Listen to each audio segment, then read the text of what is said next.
Okay, to continue the discussion of relations and as it leads into our understanding of functions, we have a few examples to work through. So we're given a first example in a set of ordered pairs, so a relation by definition. We have the ordered pairs 0, 0, 1, 1, 2, 2, 3, 3, 4, 5, and 5, 5. We're asked to find the domain in the range of this relation. So the domain is the set of all of the x values that this relation has. And so we have, given the format x, y, x comma y, we have an x value of 0, 1, 2, 3, 4, and 5. And then our range is going to be all the y values we have. So you can see that as also 0, 1, 2, 3, 5, and we're going to stop there. The range is all of the values that y takes. So if y takes 5 twice, then we only need to include 5 once in the range, because this doesn't exclude y from taking 5 multiple times. It's just saying that 5 is included in the values that y can take. This does not tell you how many times y takes these values, just that y can take these values. So even though 5 is listed twice, we're only going to list it once in our range. Hope that makes sense. Our next example is going to be given a mapping, much more complex than the last video. Write the set of ordered pairs for this relation. So now we're going from mapping to ordered pair. And so our set will begin with our first ordered pair, starting with x value of 1. We see that x equals 1 is mapped to y equals 6. So we will have the ordered pair 1, 6. Our next one, going 2, is mapped to 14. So we have 2, 14. 3 is mapped to 0. So we have 3, 0. 4 is mapped to 9. So it gives us 4, 9. And 5 is mapped to 7. There's no more x values left, and every x value is mapped to a y value.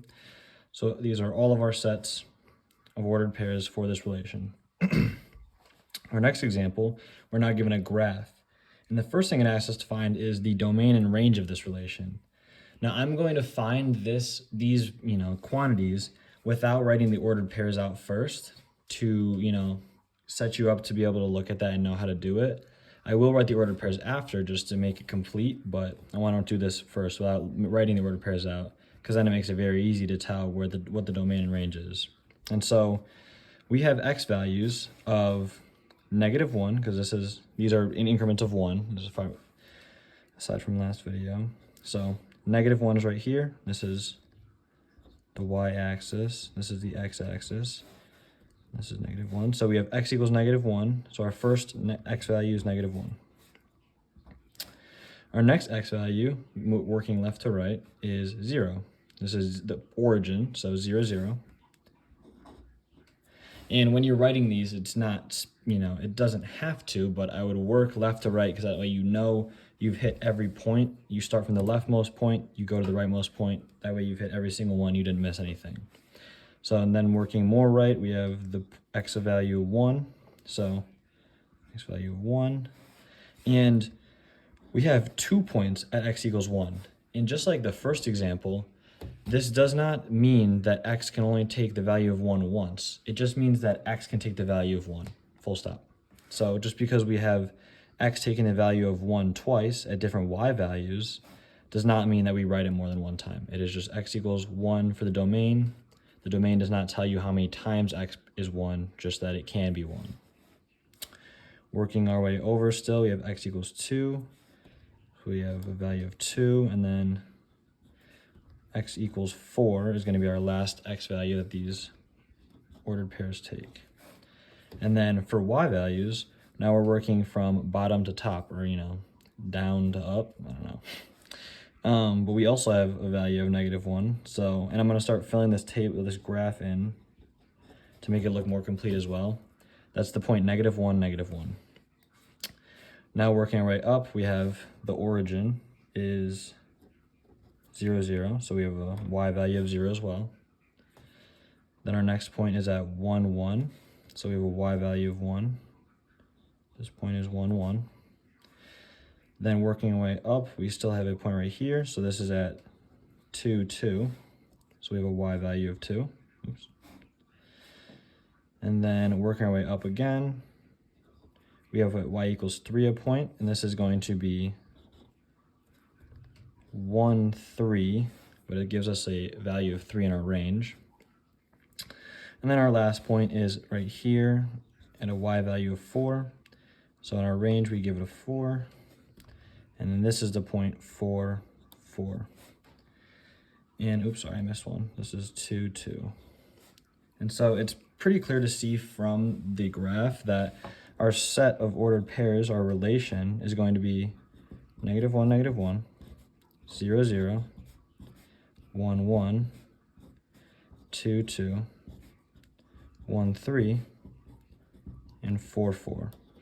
So that's the set of ordered pairs if you were to write them out. Now, you don't obviously have to do this last. I would actually probably suggest you do this step first, because then it makes this step easier as long as you make sure you hit all the points.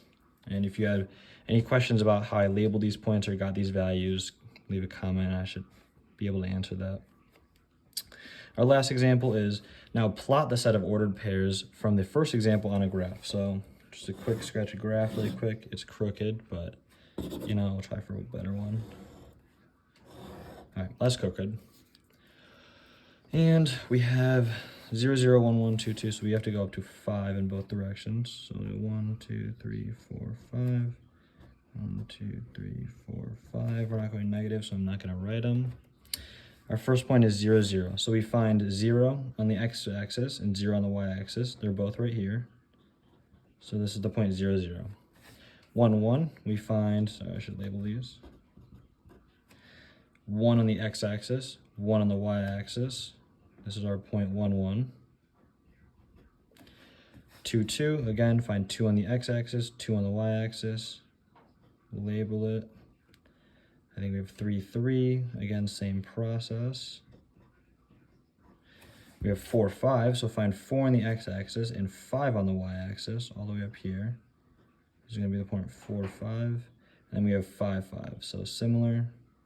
They're going to be horizontally level with each other. But this one's going to be at an x value of 5. All right, so those are the examples for relations. If you have any questions, leave a comment. And if you found this helpful, then you should like and subscribe.